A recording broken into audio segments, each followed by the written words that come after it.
क्या आपको पता है कि जो जंगल के टाइगर्स होते हैं वो कैल्विन क्लेन का जो ऑब्सेशन परफ्यूम है उससे अट्रैक्ट होते हैं और ये परफ्यूम उनके लिए इररेसिस्टिबल होता है, जिसके चलते ये लोग अट्रैक्ट होते हैं उस परफ्यूम के तरफ और फोटोग्राफर्स अपना खिंचा करके काम कर लेते हैं। इस सेंट को टाइगर्स को अट्रैक्ट करने के लिए यूज किया जाता है वाइल्ड में। फैक्ट नंबर 17, आपको पता है एक ऐसा पैरासाइट है जो कि जब किसी चूहे के अंदर चला जाए तब उसका जो अंदर बिल्ली का डर होता है वो पूरी तरह से खत्म हो जाता है, लिटरली। टॉक्सोप्लाज्मा गोंडी, ये जो पैरासाइट है ये जब किसी चूहे के अंदर जाता है तो वो पूरी तरह से निडर हो जाता है क्योंकि वो उस पैरासाइट के कंट्रोल में होता है। Zombies, I mean you know the concept. Fact number 16, क्या आपको पता है कि जो कॉस्मिक रेज होते हैं, ब्रह्मांड के रेज, वो ब्रह्मांड में इधर उधर से आए हुए स्पेस से आते हुए रेज आपके घर में रखे इलेक्ट्रॉनिक डिवाइस को भी इफेक्ट करता है। बात यह है ना कि आउटर स्पेस से जो कॉस्मिक रेज आते हैं उसके चलते आपके इलेक्ट्रॉनिक्स के अंदर ग्लिचेस होते हैं और डिवाइसेस में बहुत सारे सॉफ्टवेयर एरर्स का कारण कभी कभी कॉस्मिक रे ही होता है और इसलिए कंप्यूटर के रैम के अंदर और बहुत सारे डिवाइसेस के अंदर ऐसे कई एरर करेक्टिंग चीजें को डाला जाता है जिससे वो ठीक हो पाए। It sounds like a what fact but it's true। Wikipedia पे इसका पूरा डिटेल दिया हुआ है। फैक्ट नंबर 15, मार्क ट्वेन जो कि एक राइटर थे, उन्होंने एक बार इंटरव्यू में ये कहा था ना कि जब मेरा जन्म हुआ था तब हेलिस कॉमेट धरती के पास से पार हुआ था 1835 में जब इनका जन्म हुआ था और सबके सामने ही उन्होंने ये कहा था कि ये जो हेलिस कॉमेट है ये अगले साल आ रहा है। तो मेरे को ऐसा लगता है कि मेरा मौत भी उसी दिन होगा, ऐसा मेरे को अंदर से पता नहीं क्यों गट फीलिंग आता है। वो ऐसा बोला, इस बात को उन्होंने 1909 में बोला था क्योंकि 1910 में हेलिस कॉमेट फिर से धरती के पास से पार होने वाला था। उन्होंने ये भी कहा था कि ये एक बहुत बड़ा डिसअपॉइंटमेंट होगा अगर मैं उसके साथ ही नहीं मरा तो। फिर वो हंसे, मतलब मजाक था क्या था किसी को नहीं पता कि हेलिस कॉमेट के साथ आए थे और उसी के साथ चले भी जाएंगे, मर जाएंगे। बट 21 अप्रैल 1910 अगले साल ही, उनके बोलने के एक साल बाद ही वो एक्चुअली में मर गए। मीन्स उनका प्रेडिक्शन एक्यूरेट था। फैक्ट नंबर 14, हर कुछ को मापा जाता है, ठीक है। कैमरा का क्वालिटी मेगापिक्सल, भागने का स्पीड होता है इतना kilometre per hour, etcetera etcetera, ठीक है। तो क्लाउड का जो कंडीशन होता है आसमान में उसका भी एक मेजरमेंट होता है, उसे कहते हैं ऑक्टा। आपने सुना है ऑक्टा के बारे में? May be OKTA। और ऑक्टा जो होता है वो जो होता है ना पार्शियली सनी या फिर मोस्टली क्लाउडी आसमान, ये जो होता है इसका जो माप एक यूनिट होता है एक मापने का, उसे ऑक्टा कहते हैं। और आप सिंपली ये समझ लो कि 1 ऑक्टा मतलब क्लियर स्काई और ये जाता है अप टू 8 ऑक्टास और 8 ऑक्टा मतलब होता है बहुत क्लाउडी आसमान। तो क्लाउडी आसमान हाईएस्ट 8 ऑक्टा होता है, एक होता है सनी और बीच में जो होता है वेदर कंप्यूटर जो होता है प्रेडिक्शन वाला, वो ऑक्टाज में कैलकुलेट करता है वेदर को। अमेजिंग। फैक्ट नंबर 13, आपने कभी ये देखा है कि ऐसा मेरे साथ तो हुआ है बट आप कभी नोटिस किए होंगे नहीं किए होंगे पता नहीं, कि क्या होता है कि जब प्लेन का टिकट के बारे में हम लोग सर्च कर रहे होते हैं कि इस डेट का प्लेन अवेलेबल है कि नहीं, तो ऐसा होता है कि अगर मैं जस्ट चेक करके रख दूं मोबाइल को, बुक ना करूं, तो थोड़ी देर बाद ही नोटिफिकेशन आता है कि प्राइस बढ़ गया है, हैज राइजन। तो ये कैसे होता है? मतलब उसको पता है क्या कि मेरे को इस डेट को जाना है और वो फेयर बढ़ा देता है। तो ऐसा बहुत कोई का कहना है कि जो हम लोग का ब्राउजर कुकीज और जो हम लोग का हिस्ट्री होता है, क्या सर्च करते हैं, उसके हिसाब से चीजों का प्राइसेस अप एंड डाउन होता है, जिसपे हम लोग ज्यादा डिमांड, जो हम लोग का हैबिट होता है ज्यादा खरीदने का जिस कैटेगरी में, उसका प्राइस अक्सर बढ़ा देते हैं वो लोग क्योंकि डिमांड और इंटरेस्ट ज्यादा है। सिर्फ हमारे एक्टिविटी के बेस्ड पे कि हम लोग क्या सर्च कर रहे हैं, कहाँ जाने वाले हैं, ये सब के बेस पे। तो कोई श्योर नहीं है कि एयरलाइन कंपनीज ये करती है कि नहीं, मे भी करती होगी बट ऑफिशियली उनका ये कहना है कि नहीं, ये जो ऑफिशियल प्राइस होता है वही होता है। और अगर आप ब्राउज करने के बाद प्राइस बढ़ गया तो ये कोइंसिडेंस है, nothing else. But we need to doubt, we need to research. ऐसा लोगों का थ्योरी है कि वही एक्टिविटी के बेस्ड पे बढ़ जाता है। फैक्ट नंबर 12, पुराने जमाने के जो वाइकिंग्स होते थे, आपने इनके बारे में जरूर सुना होगा। ये पता है एनिमल को मार के उनके हड्डी से वेपन बनाते थे और उनका ये कहना था कि एक मजबूत लोहे के वेपन से ज्यादा ताकतवर एक जानवर के हड्डी से बना वेपन होगा, क्योंकि उनका ये मानना था कि जो जानवर का हड्डी होता है उससे बने वेपन में जानवर का ताकत, जानवर का स्पिरिट, जानवर का एग्रेसिवनेस, जानवर का ऑरा, जानवर का प्रॉपर्टी, जानवर का जो एक एज अ होल जो एक पूरा एक वाइब होता है वो होता है इसमें। पुराने जमाने में तो साइंस उतना था नहीं, वाइकिंग्स के जमाने में, ठीक है, तो एक्चुअली वो लोग सही थे और लोहे से ज्यादा मजबूत उनका यही वेपन बनता था। तो क्या है कि वो लोग लोहे के साथ साथ उसमें हड्डी भी मिलाने लगे और मिक्स करके वेपन बनाने लगे और इससे वो वेपन स्ट्रॉन्गर होता था एक्चुअली में, क्योंकि जो बोन्स के अंदर जो कार्बन होता है वो जब आयरन के साथ जब एकदम कपल होता है तब एक प्रिमिटिव वर्जन ऑफ स्टील बनता है लिटरली। और ये अननोन थे, उनको लगता था कि एनिमल का स्पिरिट आ गया है, शेर का एनर्जी आ गया है उसमें। Fact number 11, private island. जिस तरह आप ऑनलाइन सामान खरीदते हो, आप कुछ भी खरीद सकते हो, क्या आपको पता है कि ऐसे कई वेबसाइट्स है लिटरली जिसमें आप प्राइवेट आइलैंड्स खरीद सकते हो। जैसे मैं एक ऐसे ही रैंडम वेबसाइट पे ब्राउज कर रहा हूँ, आप देखो ये ब्लू आइलैंड $75 मिलियन, और इसको ऐड टू कार्ट करना है आपको, चलो कर लेता हूँ मैं ऐड टू कार्ट, मजाक कर रहा था। हाँ, तो मैं ये कहना चाह रहा था कि ऐसे कई वेबसाइट है जिसमें आप जाके आइलैंड खरीद सकते हो literally.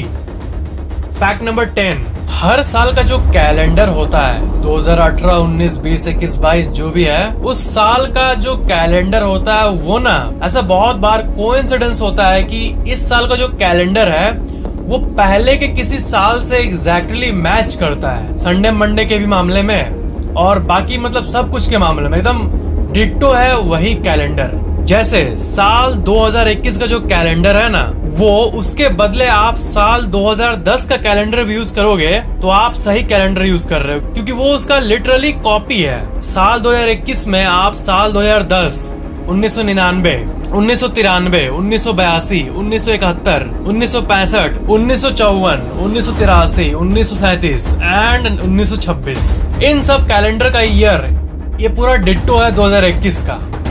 We can reuse it और भविष्य में भी होगा, पता है। साल 2021 का कैलेंडर जो है वो साल 2027 में यूज हो सकता है, साल 2038, 49, 55, 66, 77, 83, 94, 100, 106, 117।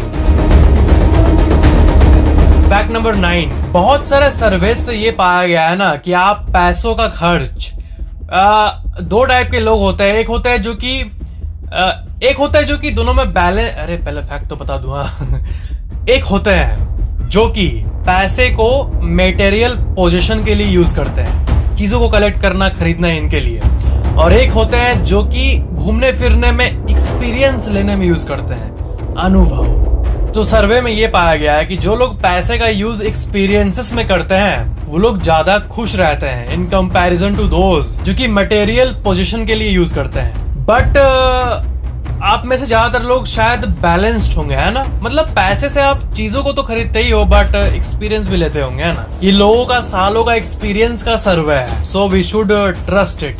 और बहुत सारे लोग जो 80 साल, 90 साल, 100 साल जी लिए हैं, वो पूरी जिंदगी को जीने के बाद लास्ट में यही एक सीख दिए हैं, बड़ा सा, छोटा बट बहुत इंपॉर्टेंट है अगर एज अ होल देखे लाइफ को, तो कि पैसों का यूज मटेरियल चीजों को कलेक्ट करने से ज्यादा एक्सपीरियंसेस में लगाओ ताकि कॉन्शियसनेस इवॉल्व हो पाए।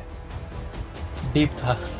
फैक्ट नंबर 8, आपके मन में ये बात कभी आया है कि जो हम लोग सांस लेते हैं, अब मैं ये सांस छोड़ दिया अभी, तो जो हर कोई सांस छोड़ता है इतने दुनिया में इतने लोग, तो क्या ये पॉसिबल है कि जो आप सांस ले रहे हो अभी वो कोई भी बड़े इंसान का नाम ले लो, जैसे किसका नाम लो, जैसे मान लो कोलंबस का नाम ले लिया हमने, ठीक है, तो कोलंबस ने जो सांस लिया था उस टाइम, क्या वही सांस आज की दुनिया में कोई इंसान ले रहा है? क्योंकि सांस छोड़ने के बाद वो एटमॉस्फेयर में ही है ना, वो भले रिसाइकिल हो रहा है, कुछ भी हो रहा है, इधर से उधर जा रहा है, बट इसका मतलब ये ट्रू है क्योंकि इस फेनोमेनन का जिक्र एक किताब में भी किया गया है, इस किताब में, और ये एक बहुत फेमस टॉपिक है, इस बारे में बहुत सारे आर्टिकल निकल चुके हैं। Because a single handful lung of air contains far more molecules of air than the Earth's atmosphere contains lungfuls of air. Every time you take a breath, you are likely inhaling a molecule of gas that was once breathed by any historical figure you can think of. Fact number 7. ये story बहुत ज्यादा चौंकाने वाली है आपको। Army man जो होते हैं, सोल्जर लोग, वो लोग के सेना में आप कभी किसी ऐसे बियर को देखे हो जो कि उन्हीं के जैसा एक्ट कर रहा है? फिल्मों में हो सकता है, बट रियल में एक बियर था जो कि कॉर्पोरल रैंक तक एक आर्मी में गया था। वो उन आर्मी मैन के साथ स्मोक करता था, ड्रिंक करता था, और जब लड़ाई होती थी तब उस जगह पे वो गन्स को इधर उधर करने का काम करता था। और आप इसका एक बार रियल वीडियो देख लो, ठीक है? इसका नाम है वोस्टेक, और ये द सोल्जर बियर के नाम से फेमस है पूरे दुनिया में। और अभी आप जो क्लिप देख रहे हो, ये उसका रियल क्लिप है। देखो ये कैसे एकदम इंसान की तरह एक्ट कर रहा है। मैंने जब इसके बारे में रिसर्च किया था ना, तो मेरे मन में एक ही बात आया था कि ये जो फैक्ट है, ये मेरे पूरे चैनल के सबसे अमेजिंग फैक्ट्स में से एक है, क्योंकि ये 2 पैर में खड़ा होना भी सीख गया था, और हक करता था, स्मोक करता था, ड्रिंक करता था। इसका रैंक प्राइवेट, कॉर्पोरल कहां तक पहुंच गया था। और जब आर्मी वाले लोग ठंडे में ऐसे ही हाथ सेकने के लिए बैठते थे शाम को कैंप फायर में, तो ये वहां जाके बैठ के भी अपना हाथ सेकता था। और एक बार वही आर्मी का ग्रुप कहीं और गया था, और वहां पे एनिमल्स नॉट अलाउड वाला लॉ था। तो इसके पार्टी वाले बोले कि कौन एनिमल? अरे ये तो हमारा प्राइवेट लेवल का आदमी है। एक लेवल होता है ranking private, he is our private. मतलब उसको एंट्री दिलाने के लिए इसको हाई रैंक पे वो पुश कर दिए। और इसका लाइफ टाइम ये बहुत साल ये काम किया, और 22 साल की उम्र में वोस्टेक की मृत्यु हो गई। और उसके पहले आर्मी का काम फिनिश करने के बाद ये कुछ साल जू में रहा था एक, और वहां पे वही लोग इससे मिलने जाते थे जो कि आर्मी वाले समय में साथ काम करते थे इसके। Wojtek the soldier bear. Fact number 6, जब गेम रेवेन्यू की बात आती है, जो गेम्स होते हैं, आपको पता होगा ना कि जितने भी मोबाइल गेम्स है, जितने भी पीसी गेम्स है, ये गेम्स कंपनी ऑफ कोर्स आपस में प्रॉफिट के लिए कम्पीट करती है कि किसका गेम ज्यादा बिकेगा। तो ये कंपनीज जो है, ये हर एक कंट्री में कंपनी है गेम्स की। इंडिया में बहुत कम कंपनी है जो कि ओरिजिनल गेम्स बनाती है, बट चाइना, यूएसए, ये सब में तो बड़े बड़े $billion ऑर्गेनाइजेशंस हैं। तो अगर हम लोग रैंकिंग देखें कि कौन सा देश पूरे धरती पे, कौन सा देश है जो सबसे ज्यादा गेमिंग रेवेन्यू कमा रहा है, क्या आप गेस कर सकते हो? मेरे ख्याल से आपको पता होगा कि कौन सा देश है जहां से सबसे ज्यादा गेम्स आते हैं। Of course it's China. ये आप लिस्ट देख सकते हो।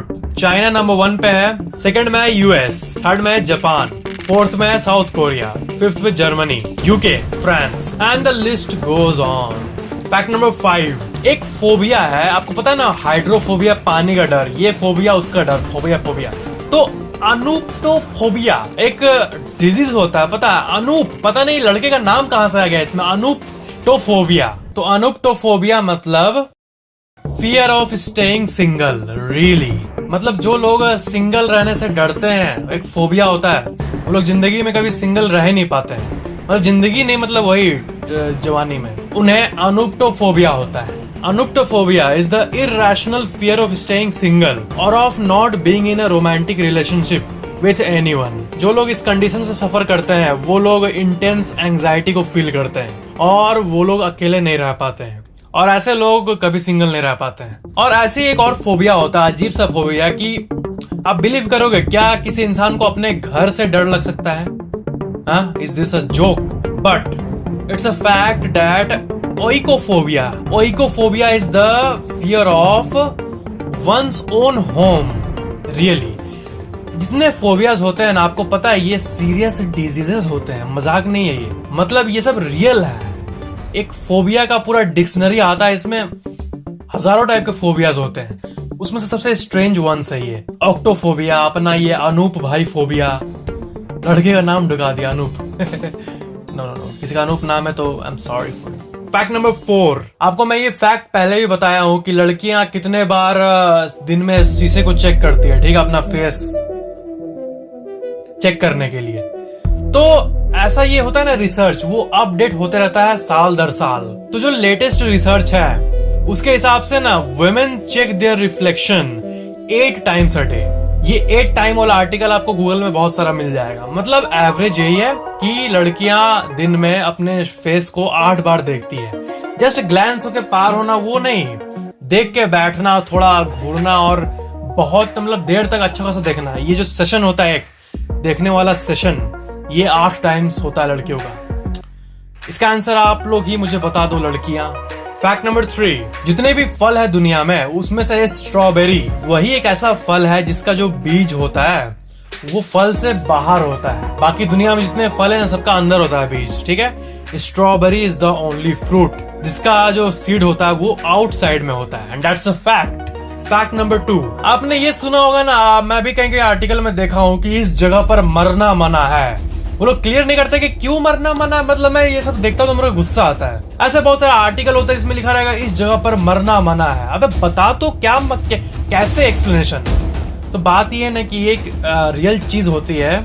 नॉर्वे जो जगह है ना वहां पर एक लॉ है, आप विकिपीडिया पे देखो, प्रोहिबिशन ऑफ डेथ। मतलब वहां पर कोई मरता नहीं है, और जब किसी को सीरियस बीमारी होता है और वो मरने वाला होता है कुछ दिनों में, तो उसको कहीं और भेज दिया जाता है, नॉर्वे में नहीं मरने दिया जाता है। ऐसा क्यों होता है? इसका एक क्लियर एक्सप्लेनेशन ये है कि परमाफ्रॉस्ट, ये उस कंडीशन को कहते हैं ना जब इतनी ठंड होती है कि जो मिट्टी होती है वो पूरी तरह से जम जाती है, और जब मरते हैं तो कब्रिस्तान में गाड़ दिया जाता है। तो जब मिट्टी ही जमी हुई है तो वो डिकम्पोज होगा नहीं शरीर, और सालों तक शरीर एकदम वैसे का वैसे ही पड़ा रहेगा। मतलब वो गाड़ने के लिए अप्रोप्रिएट प्लेस नहीं है वो बिल्कुल भी, नॉर्वे। इसलिए वहां पर प्रोहिबिशन ऑफ डेथ है और वहां किसी को मरने नहीं दिया जाता है, और अगर कोई मर भी गया तो उसे कहीं और जाके बरी किया जाता है। ये है वहां पे। यहाँ पर मरना मना है, ये पता नहीं क्या है। मतलब मरेगा उसके बाद फिर मरा होगा पता नहीं क्या सजा देगा। फैक्ट नंबर 1, आईफोन के बारे में हर कोई जानता है, बट मेरे मन में, मैं जब सो रहा था ना तो मेरे मन में एक आइडिया है। आईफोन का नाम आईफोन क्यों है? इस आई का मतलब आखिर कोई क्यों नहीं जानना चाहता है? आईफोन बहुत कोई के पास है, बट मैं बोल रहा हूँ कि आईफोन में आई का जो मीनिंग है, रियल मीनिंग, वो बहुत कम जन को पता है। सच कहूँ तो मेरे को भी पता नहीं था। मैं जब रिसर्च किया तब मेरे को इसका आंसर मालूम हुआ।